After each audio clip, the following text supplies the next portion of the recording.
Cadena Radio Universidad de Puerto Rico presenta Hilando Fino desde las Ciencias Sociales. Un programa de análisis profundo sobre temas contemporáneos de interés nacional e internacional a cargo de profesores e investigadores universitarios.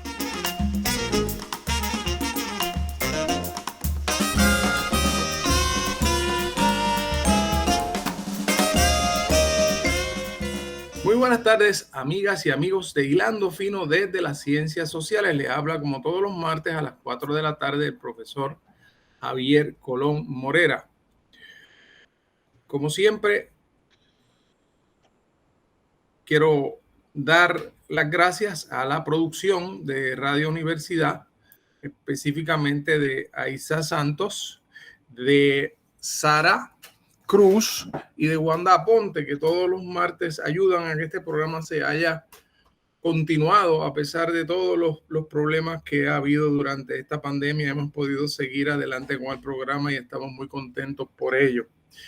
Hoy tenemos un programa que creo que les va a servir de mucho. Es un programa sobre Estados Unidos y su situación política. Ha transcurrido ya un año de las elecciones generales y para sorpresa de muchos, pues la polarización política en Estados Unidos se ha mantenido fuerte. Biden, cuando asumió el poder, pensaba que iba a poder crear un nuevo clima político en Estados Unidos y ha hecho grandes esfuerzos en esa dirección, pero se le ha hecho difícil. Y para discutir esa situación y para discutir los distintos factores que influyen en la encrucijada política que se encuentra Estados Unidos a un año de las elecciones, tenemos a dos colegas muy queridos del Departamento de Ciencias Políticas. Primeramente al director del departamento, Héctor Martínez Ramírez. Saludos, Héctor. Saludos, Javier, saludos, Luis, saludos a la audiencia. Muchas gracias por la invitación. Y al decano de los estudios sobre Estados Unidos de la Universidad de Puerto Rico, el profesor Luis Cámara Fuertes, con quien queremos empezar esta conversación. Luis, háblanos un poco de estos retos de Estados Unidos y de las dificultades que ha tenido Biden para impulsar su agenda política. Se hablaba de que Biden era pues un político muy experimentado, que conocía bien el Senado, conocía bien la función legislativa. ¿Cómo eso tú lo examinas a partir de las dificultades que ha tenido para adelantar los proyectos de infraestructura, ¿verdad? Se puede ver el vaso medio lleno, medio vacío. Finalmente logró una versión de su proyecto de infraestructura. ¿Cómo tú lo ves? Bueno, saludos Javier, saludos Héctor, buenas tardes.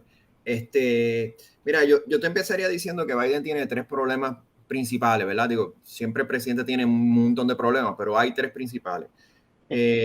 Tú mencionaste uno, que es el problema del tranque y la inhabilidad que han tenido los demócratas. Tenemos que recordar que los demócratas controlan el Senado, la Cámara y la presidencia. La inhabilidad que han tenido los demócratas a pasar casi cualquier cosa. Otro problema que tiene es el problema de la inflación y el problema de las relativamente bajas tasas de vacunación que hay en los Estados Unidos. Así que el problema, yo creo que uno de los problemas principales que tiene Biden es el problema del tranque. Como tú dices, a Biden corrió uno de los puntos principales de Biden en la contienda inicial fue que él era esta master negotiator, ¿verdad? Esta persona que tenía una vasta experiencia en la arena internacional y en el Senado negociando, y que él iba a poder trabajar con los republicanos y negociar con los republicanos porque pues él lo había hecho por décadas. Lo que sucede es que el Senado y el Congreso en general en Estados Unidos es muy distinto hoy en día de cuando él estaba en el Senado hace apenas década y media. La polarización política que hay es espectacular. La falta de interés de los republicanos en conversar con los demócratas y los demócratas en conversar con los republicanos, el deseo de bloquear lo que sea porque no es de mi partido político. Esas son cosas que antes no funcionaban, sobre todo en el Senado, que era un cuerpo muy colegial y donde se tendían a pasar toda una serie de cosas de manera bipartita. Entonces, déjame interrumpirte, Luis, porque creo que vas a estar de acuerdo conmigo en una implicación de lo que estás planteando que me parece esencial. Ya haya sido por diseño o por accidente. Yo no sé si tú tienes una opinión sobre esto, pero la oposición a la vacunación de los republicanos en los estados republicanos ha sido bien activa y eso entonces ha retrasado la normalización económica.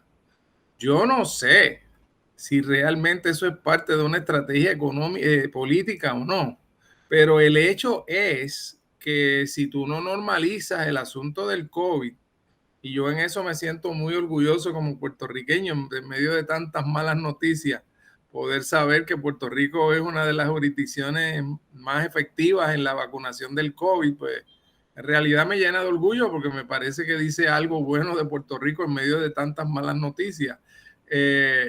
Pero que esa polarización haya llegado al punto en que los demócratas se vacunan más que los republicanos es una cuestión que a mí me parece tan y tan absurda.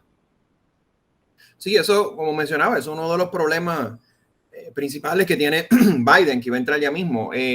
Yo no sé, fíjate, yo quizá difiero de ti un poco, pero no estoy seguro, ¿no? De que esta cuestión del no vacunarse es para fastidiar a Biden, porque de la misma manera que tú afectas la economía nacional con el no vacunarte, también estás afectando las economías estatales. Claro. Por no vacunarte, y pues eso pone en riesgo a los estados, y tenemos que recordar que la mayor parte de los estados en Estados Unidos son republicanos en términos numéricos. Los estados demócratas son los menos, lo que pasa es que es donde había más gente. Así que es un problema que él ha tenido, pegando un brinco ahí, ¿no? Porque eso ha afectado un montón de cosas que han evitado que se llegue a una completa normalidad. Por otro lado, se han normalizado un montón de cosas, o sea, dentro del hecho de que hay una proporción importante en algunos lugares de americanos que no se han vacunado. Lo cierto es que llevamos ya par de meses con las tasas de mortandad y de hospitalización y de positividad bajando significativamente. Y yo creo que en términos generales la vida en Estados Unidos como en Puerto Rico se ha normalizado bastante. Sigue siendo un problema. Se habla sobre la posibilidad de que ahora que nos estamos acercando al invierno haya otro repunte importante, porque el COVID se tiende a regar más en el invierno, simplemente porque el COVID se riega por el aire, y afuera pues es bien difícil que alguien se contagie, pero en interior sí, y pues obviamente cuando hace frío la gente está todo el tiempo en interior, dentro de las casas donde se recicle el aire. Así que eso pues puede ser un problema para las navidades. Obviamente yo no soy epidemiólogo, así que no sé, pero los últimos dos inviernos han sido bien duros con lo del COVID. Yo creo que más importante son las otras dos cosas. Estábamos hablando de lo del tranque. Biden ha tenido una inhabilidad sorprendente de lo poco que ha podido hacer en términos de su agenda. Y verdaderamente lo único que ha podido aprobar el Congreso, que es controlado por los demócratas, importante desde que Biden entró hace un año, fue el rescate, que era el tercer rescate, el rescate financiero por lo de COVID, que se aprobó en febrero, y entonces lo de infraestructura, que se destrancó los otros días. Porque lo que tenemos que entender, Javier, es que si bien hay una oposición férrea de los republicanos a la agenda de los demócratas, que obviamente eso era de esperar, porque pues, los republicanos se oponen a los demócratas y los demócratas a los republicanos, el problema principal que han tenido los demócratas es entre ellos mismos. O sea, hay una pelea muy marcada dentro del Partido Demócrata entre los demócratas más tradicionales y más centristas y los demócratas más progresistas, ¿verdad? O más de izquierda. Y eso lo podemos ver de manera opuesta en Cámara y Senado. En el Senado, el senador Manchin de West Virginia y la senadora Sinema de Arizona, que son demócratas de centro, algunos dirían que son demócratas de derecha, se han estado oponiendo al presupuesto, ¿no? Que es la legislación más importante que han empujado los demócratas y que tiene un montón de nuevos programas, etcétera, argumentando que es demasiado costoso. y que hay que hacerle recortes significativos. Por el otro lado, tienes en la Cámara de Representantes la situación a la inversa. Tenemos que recordar que hasta los otros días estaban trancados allí tanto el proyecto de infraestructura bipartita como el del presupuesto, porque aún teniendo los votos para pasar el de infraestructura, los progresistas estaban empeñados en mover primero el del presupuesto y usarlo como ficha de tranque para entonces mover el de infraestructura. Y entonces lo que sucede es que se estaba viendo a Biden como la administración Biden como totalmente inmovilista sin que se lograra aprobar nada. Básicamente el desastre que hubo en las elecciones de los otros días, tenemos que recordar que en Estados Unidos hay elecciones en diferentes puntos y hubo elecciones los otros días en Nueva Jersey, en Virginia y en algunas cosas regionales dentro de los estados, y los demócratas salieron muy, muy mal. Y eso, pues, en cierto sentido, forzó la mano de los votos en la Cámara y se logró aprobar el proyecto de infraestructura que ya se había aprobado en el Senado. Pero los mismos progresistas demócratas estaban, a propósito, trancando el proyecto de infraestructura para usarlo de ficha de tranque para mover el proyecto de presupuesto. O sea, que son la misma, o sea, lo que ha detenido todo esto es la misma pelea interna de los demócratas, porque tienen los votos y los procesos para haber aprobado cosas. Claro, claro. Dos cosas se me ocurren, Luis. Uno, que, bueno, primero quería sencillamente hacer una aclaración para que el público entienda la importancia de estos debates. En ese debate está incluido la paridad de fondos para Puerto Rico, los fondos de SSI, que implicaría un aumento en el presupuesto mensual de las familias que tienen ese beneficio de cerca de $400 al mes. O sea, eso es lo que está colgando sobre un hilo en este momento en el Senado para que la gente entienda las implicaciones de todo esto. Esto no es sobre las exploraciones en la Luna. Esto es sobre cuál es el presupuesto social que va a tener Estados Unidos en los próximos años, y en este caso, pues, una expansión significativa de lo que sería el Estado benefactor en los territorios, porque no es solo en Puerto Rico. La segunda observación que te haría, Luis, es que todo eso es verdad, pero también es verdad que hay mucha insatisfacción también sobre cuánta capacidad de cambio pueden generar los demócratas una vez llegan al poder. Y ese sector más de izquierda lo que está planteando es, si nosotros no hacemos realmente cambios importantes, pues lo que hacemos somos un interinato y vuelven entonces las fuerzas de derecha a dominar el espectro. Yo no sé si tú viste, salió un reportaje interesantísimo de cómo tasas de desigualdad social, tasas de educación segregada y con pobreza, tasas de... cogieron tres ámbitos, vivienda, en donde la segregación residencial y es enorme por razón de ingresos, educación e impuestos. Y los 18 estados demócratas tienen índices horribles en esas tres secciones, a pesar de que el Partido Demócrata se ha comprometido a bregar con ese problema. Así que también está ese tema de... ¿sabes? Si no vamos a hacer una diferencia real sobre la vida de la gente, pues entonces no nos quejemos después cuando los demócratas ganan elecciones ampliamente, ¿verdad? Y estoy reforzando lo que estás diciendo, que hay un debate muy fuerte dentro del Partido Demócrata sobre qué quiere decir ser demócrata, ¿verdad? Y eso pues ha consumido unas energías muy grandes del presidente. Por otro lado, viendo el vaso medio lleno, pues logró aprobar algo de infraestructura, que Trump estuvo 8 años en la presidencia y no 4, y no, si hubiera sido 8 hubiera sido otra cosa. Tuvo 4 y no lo logró, ¿verdad? Habló de eso como prioridad, pero nunca lo logró. No sé si Héctor tiene algo que compartir en esta etapa de cómo ve el panorama.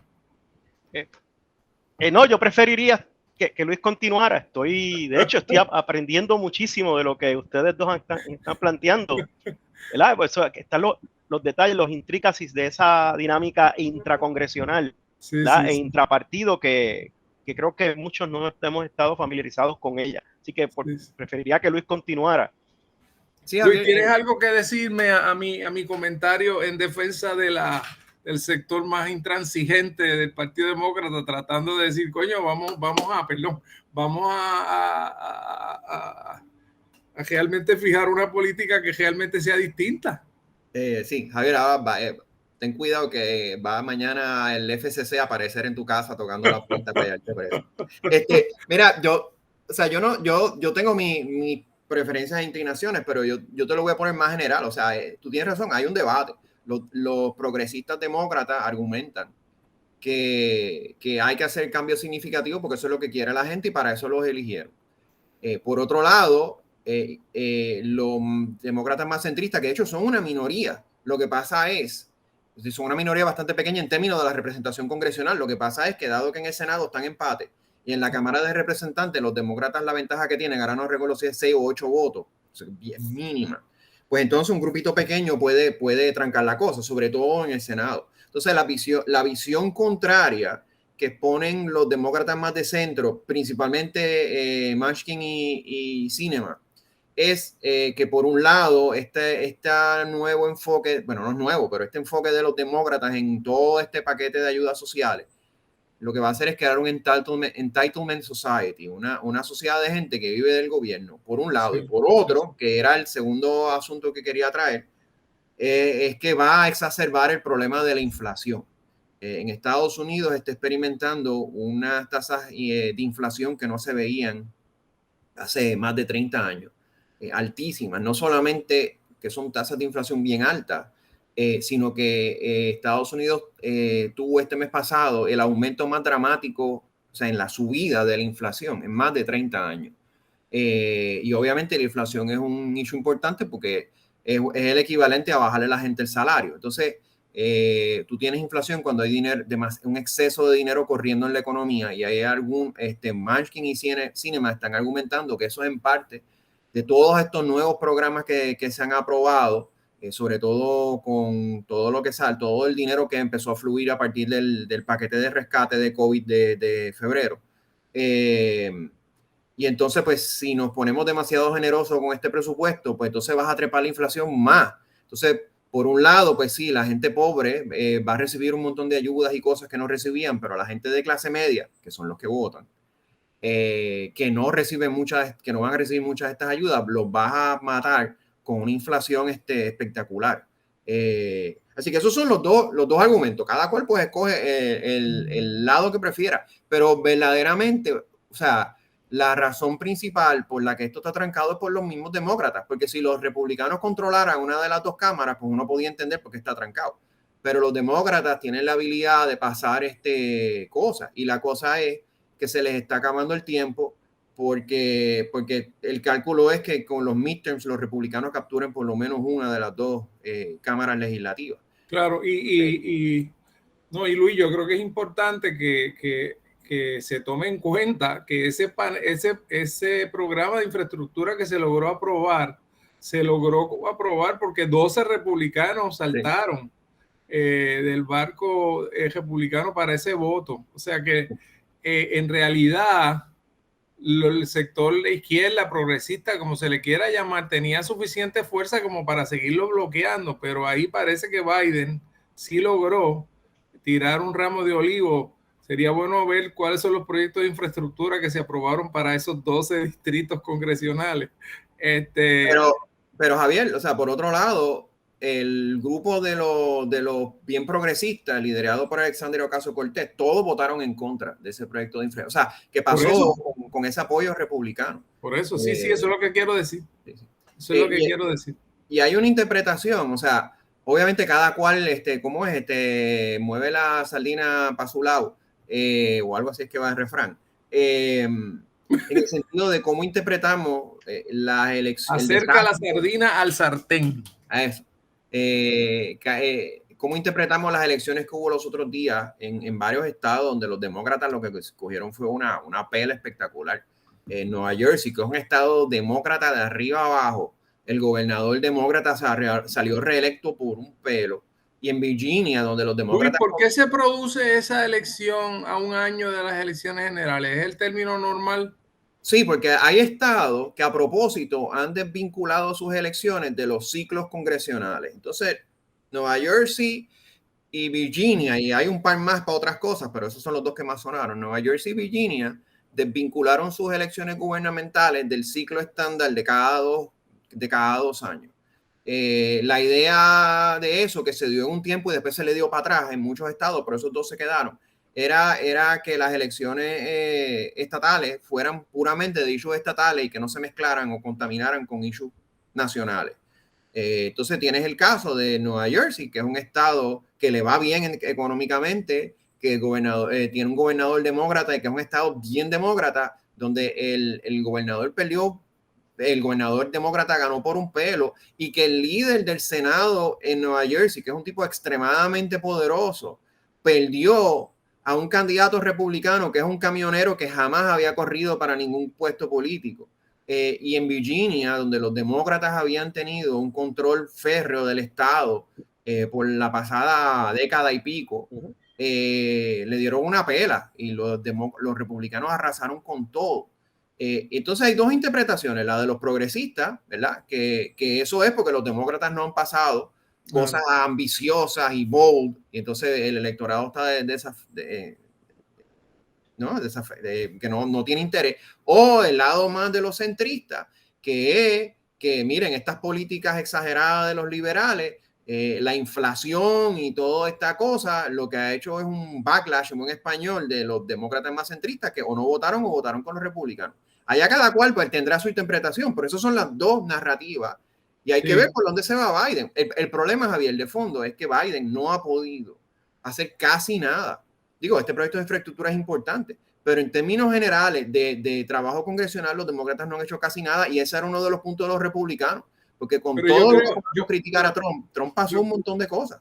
Sí, pero yo creo, Luis, que en el fondo de esto está lo fuerte que se mantiene el trumpismo y lo fuerte que se mantiene el Partido Republicano. Es decir, ¿por qué Manchin no se mueve a apoyar políticas más de Biden? Porque él tiene miedo de no salir electo él en un estado que tampoco es muy liberal. O sea que las fuerzas conservadoras electorales siguen siendo muy fuertes. Yo que observo el sistema político de Estados Unidos con mucho interés, no fue mi área primordial de estudios graduados, pero me vine a la Universidad de Puerto Rico y tú sabes que he estado enseñando ese curso junto a ti y otros profesores por muchos años. Pues mira, uno miraba un incidente como el 6 de enero, una toma violenta del Capitolio, y uno pensaba, bueno, aquí las fuerzas republicanas se van a debilitar, aquí va a haber como una cacería de brujas internas, aquí va a haber un nuevo momento en el partido. Pues nada de eso ha ocurrido. El Partido Republicano sigue siendo una fuerza extraordinariamente conservadora, no quiere investigar los asuntos del 6 de enero.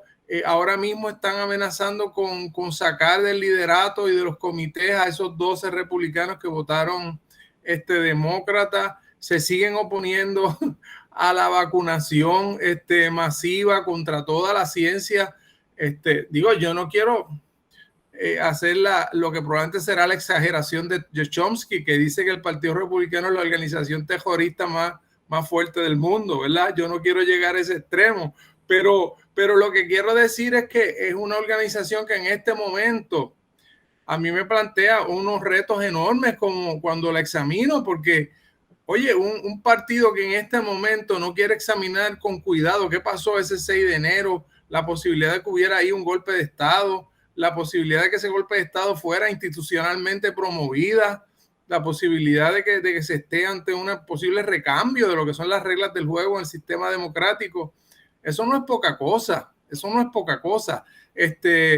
Y en ese sentido, pues me da la impresión de que estamos otra vez reviviendo la película, que los demócratas lo han hecho, los republicanos lo han hecho con mucho éxito y lo han hecho abiertamente. Mitch McConnell dijo, mi objetivo en el Senado es hacer fracasar a Obama. Lo dijo con sus propias palabras. Y ahora, pues parecería que esa es la misma actitud. Y en ese sentido, pues, para mí lo sorprendente realmente, Luis, es la fuerza que mantiene, quizás por los propios prejuicios políticos que uno tiene, que le impiden a uno verlo, quizás por lo que señalé antes, de que los demócratas cuando se ponen en el poder en esos 18 estados, mantienen escuelas en mal estado para los pobres, no hacen políticas progresistas en cuanto a que el financiamiento público de las escuelas a los pobres sea mucho mejor, no están dispuestos a cambiar con las reglas de zonificación para efectos de que se construyan más casas para personas. Tú tienes estados como California, en donde se crean muchos empleos, pero no hay casas. Y entonces hay sitios en California que el valor promedio de una casa son $800,000. Entonces, ¿qué clase de alternativa es esa para la gente que está struggling out there, verdad? Sí, pero Javier, yo estoy de acuerdo contigo con lo del trumpismo y podemos ahorita hablar un poquito de lo del trumpismo, pero por otro lado, el candidato, que se me escapa ahora el nombre, el candidato republicano en las elecciones gubernatoriales de Virginia, que recibió el endoso de Trump, ganó, no invitó a Trump en ningún momento a hacer campaña y básicamente de sus labios el nombre de Trump no salió para nada. Sí. O sea, y él movilizó, una parte de la clave de su éxito fue movilizar a un grupo de votantes de centro, ¿verdad? Con toda esta cuestión de que se está hablando ahora de la educación y el critical race theory y un montón de esas cosas. Issues culturales. Y issues culturales, pero también dentro de todo mantuvo una campaña relativamente de centro derecha. Uh-huh. Y en ese sentido se está hablando, ¿verdad? Hay que ver que al fin y al cabo qué hace Trump, si corre o no corre. Yo creo, me puedo equivocar porque me he equivocado en tu programa otras veces, yo creo que al final no va a correr. Pero lo que están hablando los republicanos es que lo ideal sería un candidato trumpista, pero con la cabeza en su sitio, como Ron DeSantis o el mismo de Virginia. Digo, hay que ver qué pasa. Pero lo cierto es que si bien el Partido Republicano mantiene alguna de esas políticas extremas y con todo lo de los votos y todo lo demás, para ganar la elección de Virginia se tuvieron que mover al centro y tuvieron que mantener a Trump como que para allá. Así es que, ¿sabes? Sí, eso es interesante, Luis. Yo creo que tú has dado ahí en el clavo, en el sentido de qué va a hacer Trump, ¿verdad? Si Trump va a insistir en una candidatura, eso es un panorama y es un escenario, y si le da paso a alguien, porque así es que creo que hay que verlo, ¿verdad? Si él decide correr, va a crear todo tipo de problemas dentro del Partido Republicano que todas las encuestas demuestran que si él corre, tiene la primaria a ganar, no va a tener que casi ni levantar un dedo. Por eso. Yo, vamos, que aquí nos equivocamos todos los días. Yo sí tengo que apostar hoy, apuesto que sí que va a correr. Pero bueno, eso son otros. Estamos en empate, ¿para qué lado tú te vas? Yo pensaría de que correrá, pero me preocupó un comentario, Luis, que hiciste. Si Ron DeSantis es clasificado como un candidato que tiene la cabeza en su sitio.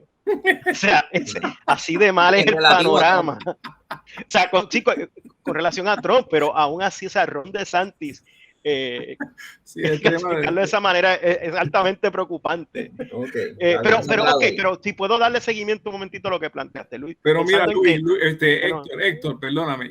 Ya se nos han transcurrido los primeros minutos de este programa interesante. Ahora empieza a calentarse la cosa. No es la primera vez en que yo los invito a ustedes y entonces tenemos una buena conversación. Vamos a hacer una pausa aquí en Hilando Fino y cuando regresemos, Héctor Martínez va a comentar algunas de las cosas que hemos estado hablando de la coyuntura actual en Estados Unidos. Regresamos.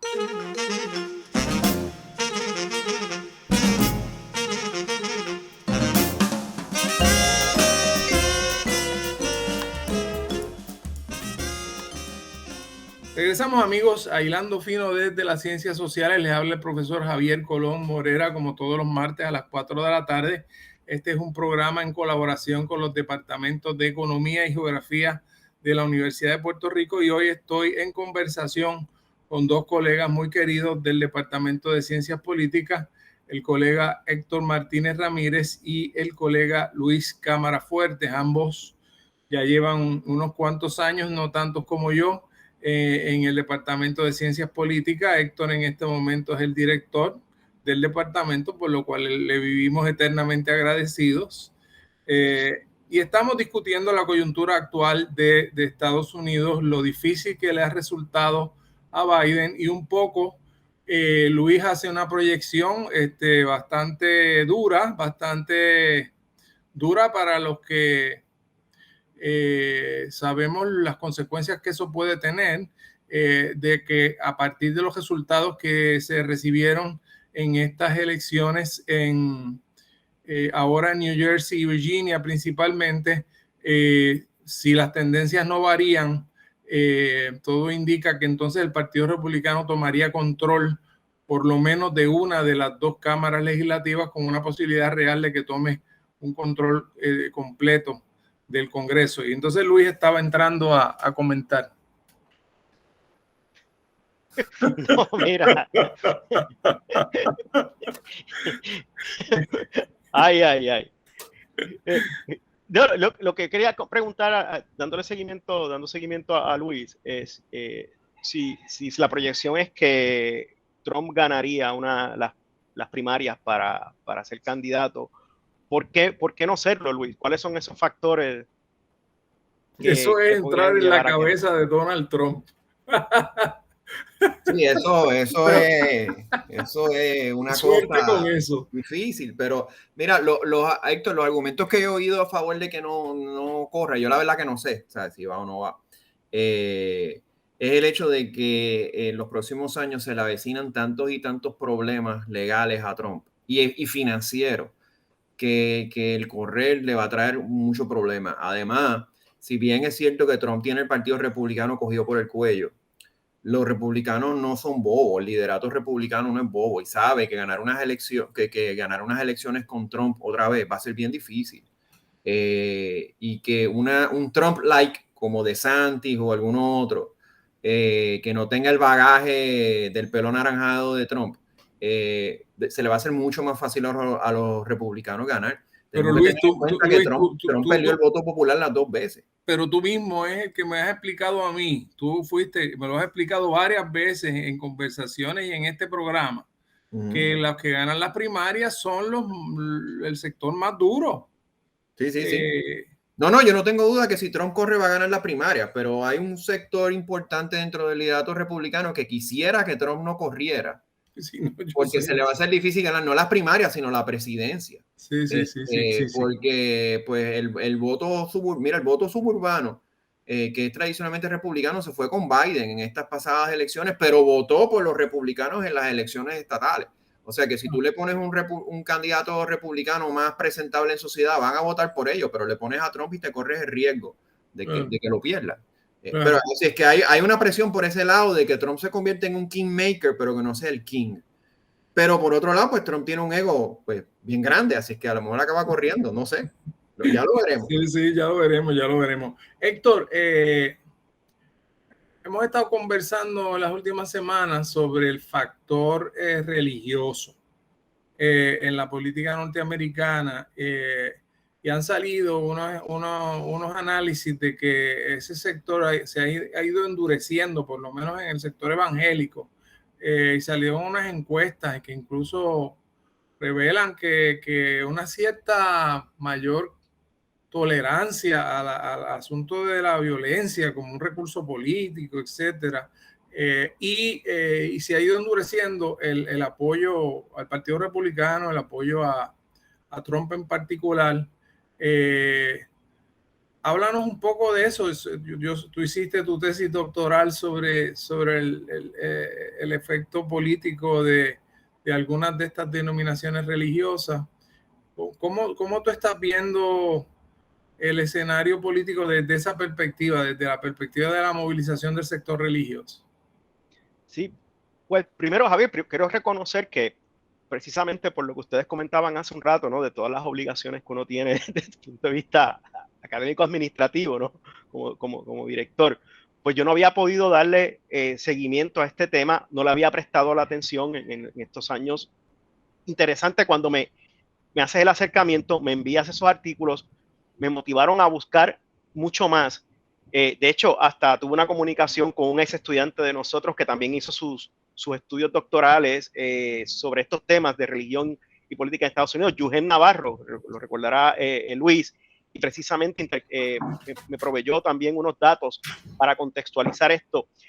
Y empiezo de esta manera porque el no prestarle atención a esta dinámica es lo que ha sucedido en otras tantas ocasiones. Es muy interesante que este tema de religión y política, básicamente en todos los lugares, no solamente en Estados Unidos, cuando se menciona, se dice, bueno, pero es que eso no debe suceder, que si la separación de iglesia-estado, pero ahí está el problema precisamente, porque no es que no deba suceder, es que sucede.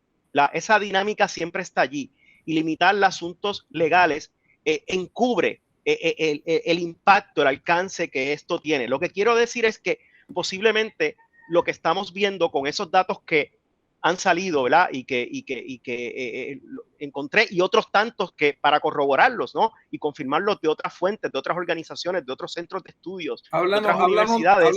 Háblanos de esos datos. ¿Qué revelan? Revelan de que podría haber un reavivamiento dentro de el sector particularmente evangélico, pero no solamente evangélico, pero por unas líneas muy distintas a los que lo ha caracterizado anteriormente. En 2016, los evangélicos blancos en Estados Unidos votaron en gran mayoría, entre un 75 y un 80%, por poner decir 78%, que es el estimado que se ha documentado consecuentemente por varias organizaciones a favor de Trump. En aquel momento, ese apoyo se identificó como un voto en contra de Hillary Clinton. ¿Por qué? Porque Hillary Clinton arrastraba, ¿verdad? Digamos, cargaba con el lastre de la administración de su esposo, y en los años 90 los grupos evangélicos, la derecha cristiana, grupos fundamentalistas, habían sido muy críticos de la administración Clinton, pero inicialmente de sus características personales, ¿no? Por el moralismo.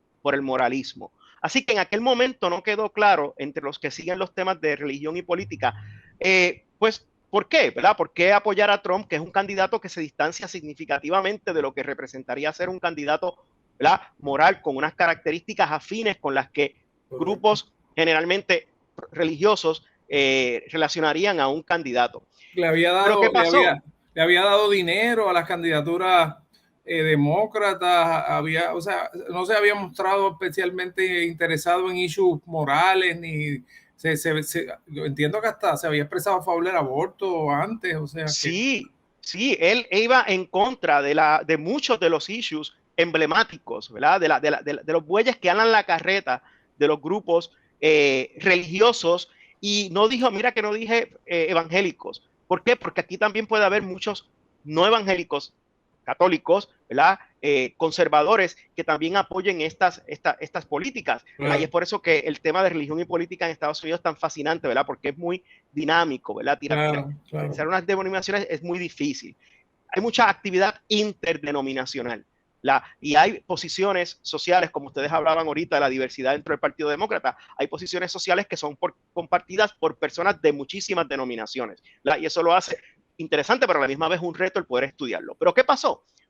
Que se encuentra que en la elección del 2020, a pesar de todo lo que hizo Donald Trump, que no es necesario volver a ello, sus acciones, sus expresiones, ese comportamiento que se distancia de lo que regularmente llamarían los evangélicos un comportamiento afín con la moralidad y con la religiosidad, el voto de los evangélicos blancos aumentó.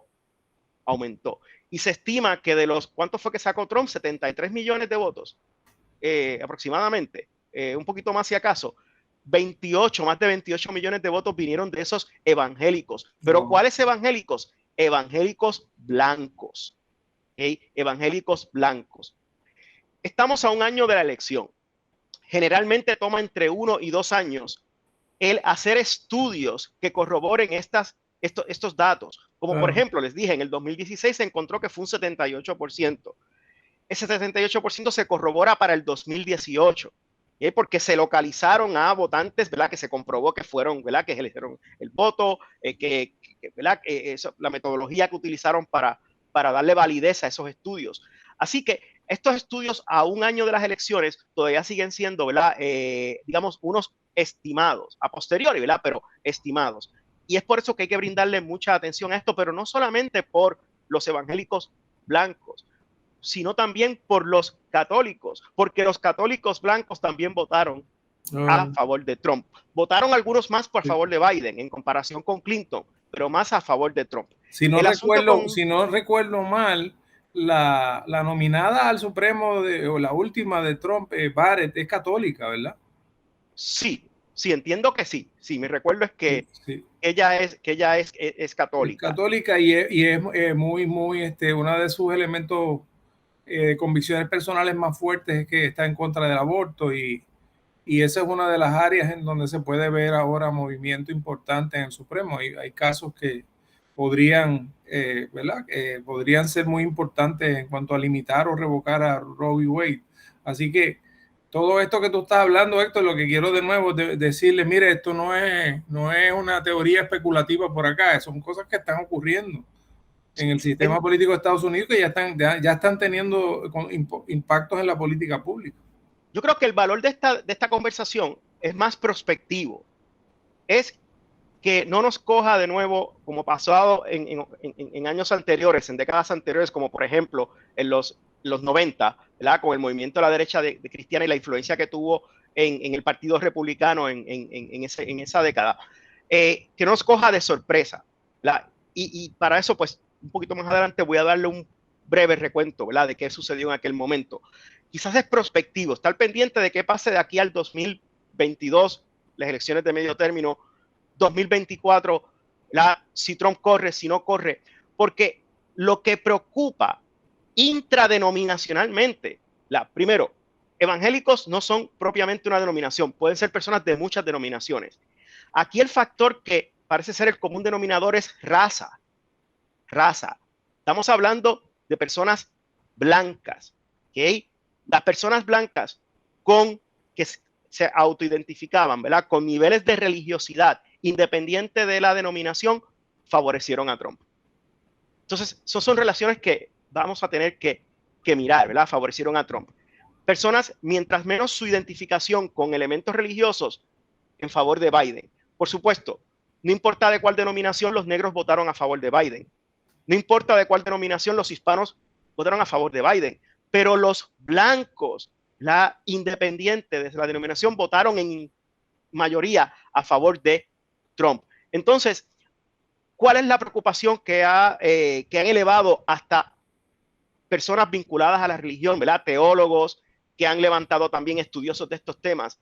Es si ser evangélico ha dejado de definirse por características religiosas, por elementos religiosos, para definirse políticamente, por issues sociales e issues políticos, que podrían muy bien exacerbar ya las tensiones y los conflictos que mencionaste, Javier, ¿verdad? Al final de la primera parte del programa. Y que también ustedes dos hicieron referencia en algún momento cuando hablaron de estas nuevas críticas, los debates sobre la critical theory, race theory, etcétera. Pero que eso es solamente una parte. Otros estudios apuntan a que muchas de estas personas, por ejemplo, asumen algo que ya ustedes plantearon y que Luis también planteó al final de la primera parte, de que ya se le ha dado demasiada ayuda a la gente, no hay que revertir las relaciones sociales, los issues de raza realmente pues no están allí, ¿verdad? Son una exageración. Si bien ha habido unos avances o se les reconocen unas necesidades, ya los gobiernos han hecho lo suficiente por mejorar la condición de los negros.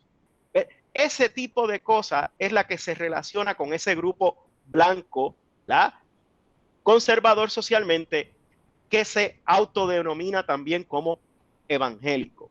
Entonces, el hecho de que me apuntaras a esa dinámica, ¿verdad? Esto está muy interesante.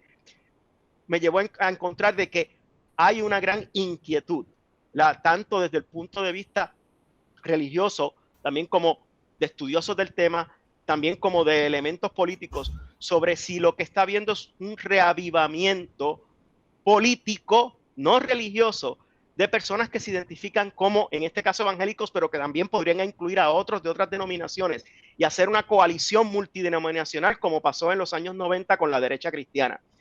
¿Por qué es importante hacer referencia a la derecha cristiana? Bueno, porque la derecha cristiana se sabe que a niveles de Estado contribuyó a que el Partido Republicano tomara la Cámara de Representantes o ganara la Cámara de Representantes por primera vez en décadas, ¿verdad? En el año 94, si recuerdo bien, ¿verdad? Que ustedes podrán confirmarme la fecha. Quizás sería útil que, bien brevemente, digas a qué se refiere ese término de Christian Right, la derecha cristiana. ¿A qué se refiere? Sí, esa derecha cristiana fue un movimiento multidenominacional, ¿verdad? Había personas de muchas denominaciones o que se autodenominaban, ¿verdad?, de ciertas denominaciones religiosas, que influyó en la política estadounidense desde finales de los 80, principalmente, aunque ya venía cuajándose desde los 70, ¿verdad?, desde los 70 hasta, digamos, los 90. Tuvo un periodo de gran impacto, mejor dicho, activismo, ¿verdad?, que luego cae en los años 2000. Pero eso ocurrió en otros tantos países. Los años 90 fueron una década de mucho activismo religioso, político, ¿verdad? Entonces, esa derecha cristiana cambió nuestras estrategias. En un momento trató de, digamos, apoyar a un candidato a presidente que fue Pat Robertson, que era un pastor. Eso no funcionó. Y entonces dijeron, bueno, pues en vez de tratar de elegir a un presidente que a mucha gente no le va a gustar el tener a un pastor, ¿verdad?, presidiendo el país, pues por la relación, ¿verdad?, con la separación de iglesia y Estado, por lo que dice la Constitución, pues vamos a influir la política en los niveles bajos. Vamos a tratar de colocar a nuestros, a la gente que nos apoya, a la gente que forma parte de nuestras organizaciones religiosas, pero también sociales, conservadoras socialmente, en los school boards, por ejemplo. Vamos a elegirlos a los consejos municipales. Vamos a tratar de llevar la batalla desde abajo, desde abajo. A eso es lo que nos referimos con la derecha cristiana. Pero la derecha cristiana es una manifestación de estas coaliciones multidenominacionales con base religiosa que las ha habido en Estados Unidos por décadas. Eso ocurrió, como les dije, 80-90.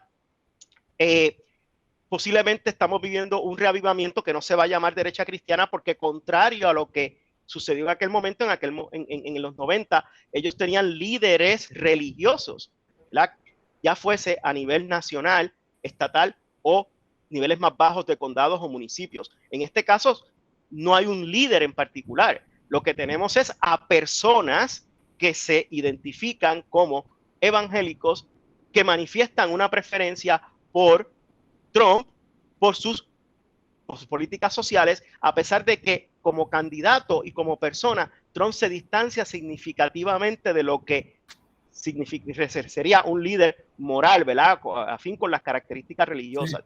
Sí. Tengo dos cosas que me gustaría comentar bien brevemente. Una, que obviamente hay algo aquí que está muy, muy bien planificado desde la perspectiva de Trump. Recordamos uno de sus últimos actos fue caminar desde Casablanca a una iglesia con la Biblia en la mano, y desalojaron a los manifestantes para que él pudiera. Eso estaba lleno de simbolismo ahí, ¿verdad? Hay que salir de esta posición para poder defender a Dios frente a la iglesia, ¿verdad? O sea, que obviamente esto Trump lo ha trabajado como estrategia. Y lo otro que te quería señalar era que obviamente que he visto que la dinámica en las juntas escolares, los school boards en Estados Unidos, se están tornando mucho más controversiales, y que está habiendo mucho más conflicto en los procesos de nominación, que tiene que ver con eso que tú estás planteando, con politizar y radicalizar o intentar hacerlo a nivel de todos los niveles del gobierno. Críticos dentro de las mismas organizaciones religiosas, ¿verdad?, iglesias y denominaciones, hicieron referencia a ese acontecimiento, Javier. Dicen, bueno, en cualquier otro periodo, lo que hizo Trump ese día de ir con la Biblia, ¿verdad?, y prácticamente justificar el uso de la violencia contra los que estaban protestando, estaban en la manifestación en ese momento, hubiese sido condenado. Sin embargo, recibió el apoyo de este grupo, que de nuevo, el denominador, digamos, la variable más importante es que es de la raza blanca. Sí, de la raza blanca. Déjame entrar a Luis sí. aquí un momento. Luis, me gustaría ¿verdad? Cuando hablamos de conducta electoral, tú tiendes a enfatizar mucho más, con mucha razón, los factores económicos, etcétera. Pero como experto en estos temas de conducta electoral, y lo que tú has estado mirando, yo realmente sé que te estoy cogiendo aquí fuera de base porque no conversamos de que íbamos a entrar en este tema de religión y política a fondo con Héctor. A base de lo que está diciendo Héctor, a base de lo que tú has estudiado de conducta electoral, ¿tú estarías preparado a decir que en las condiciones actuales este elemento religioso parece que va a desempeñar una función importante en las dinámicas electorales próximas, o tú sigues más inclinado a pensar que los factores que has estado mirando antes, inflación, las diferencias entre los enfoques? Bueno, o sea, sí, están esos factores económicos están ahí, pero ciertamente pues tienen un impacto. Héctor menciona, ¿no? De la importancia de ese impacto. Yo los otros días leí una noticia que va pues por la línea de lo de Héctor, de que los evangélicos blancos se han convertido en el bloque político más fiel, desplazándolo a los afroamericanos. En Estados Unidos, tradicionalmente, los afroamericanos han sido el bloque político más fiel en el sentido de que la inmensa mayoría vota por Trump. Pero vota por los demócratas. Y ahora como bloque, los blancos evangélicos se han convertido en el más fiel, votando por los republicanos. Y esos votos están ahí.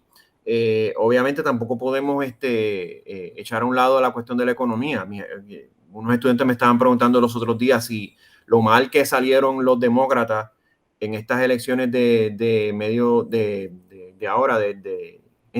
medios términos. Significa que Biden va a perder en las próximas elecciones. Eso depende de un montón de cosas, entre ellos la economía. O sea, tenemos que entender, Javier, que una de las razones principales por la que Trump perdió ahora hace un año atrás fue porque la economía estaba en una recesión espectacular. Claro. Por lo mal que él manejó lo del COVID. Claro.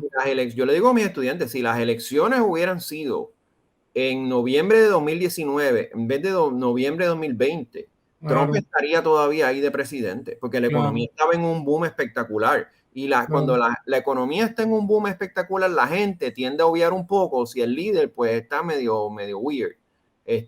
Así que si Biden llega a las elecciones del 2024 con una economía pujante, fuerte, con la inflación controlada, probablemente los votantes le van a perdonar todo lo demás. Pero hay que ver, porque en una situación de económica más débil, esos votantes evangélicos pueden mover a la victoria de los republicanos. O sea que en ese sentido, son un factor importante, pero en este punto es imposible decir qué va a pasar en el 24.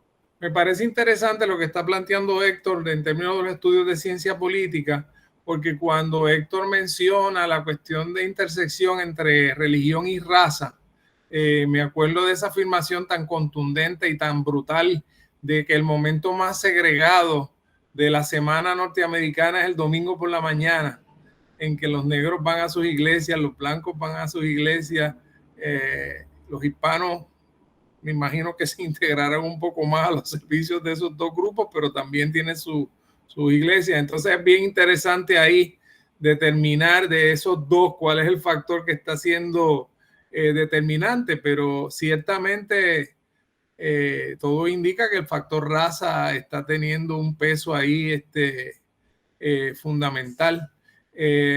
Y critican, Javier, lo que mencionaste, o sea, muchos de ellos justifican el ataque al Capitolio, están apoyando las teorías de la conspiración, cuestionan las políticas a favor de igualdad de género, cuestionan también las políticas proinmigrantes, o sea, que esa afinidad o esa relación entre raza, autodenominación, en este caso religiosa, que de nuevo trasciende iglesias en particular, pueden ser parte de algunas de muchas de ellas, y las vacunas se relacionan con eso. Las vacunas también, ¿verdad? Hay una relación, y por eso digo que quizás el valor de esta conversación está en qué va a pasar los próximos 2 años en vía al nuevo ciclo electoral del 2024. Y de nuevo, es porque en otras ocasiones se ha subestimado. En números absolutos, a lo mejor no aporta muchísimo, ¿verdad? Como leía un artículo de una estudiosa de estos temas, decía, bueno, quizás esto no da para ganar o perder elecciones, pero el hecho de que 28 millones de votantes que se autodenominan blancos evangélicos sean parte de los 73 millones que votaron por Trump es un número significativo. Sí. Y por otro lado, yendo a esa historia, en los 70, que mencioné hace un ratito, ¿verdad? Que dio inicio a eventualmente este movimiento de la derecha cristiana. En los 70 se crea la Moral Majority, o esa organización que reclamaba de que el país se iba por mal camino, interesantemente, cuando estaba dirigido por un presidente que dejó saberle a todo el mundo que era un protestante, de hecho, evangélico, que fue, como fue Jimmy Carter, pero que no permitió que la religión entrara en su presidencia. Ellos fueron los que votaron a favor de Reagan. Yo estoy de acuerdo contigo, Héctor, que son elementos que nos deben servir prospectivamente. Yo no puedo ocultar mi nivel de preocupación en el sentido de que a mí ¿verdad? Lo sigo repitiendo porque de verdad no lo puedo dejar de incluir. Me sigue preocupando que yo hubiera esperado que en un país con una tradición institucional tan fuerte como la que tiene Estados Unidos, un asunto como el ataque al Congreso se hubiera investigado de una forma más fuerte y de una forma más bipartidista. Que haya una sola persona republicana o dos en el comité que está analizando esto en la Cámara de Representantes y que haya tanta, incluso, tú sabes, expresiones de que ahí lo que hubo fue un tour, que eso no fue realmente un levantamiento, etcétera. Son cosas que a uno le preocupan porque por eso estoy tan de acuerdo contigo, Héctor, que esto es prospectivo. ¿Hacia dónde es que va esta polarización? ¿Hacia lo peor?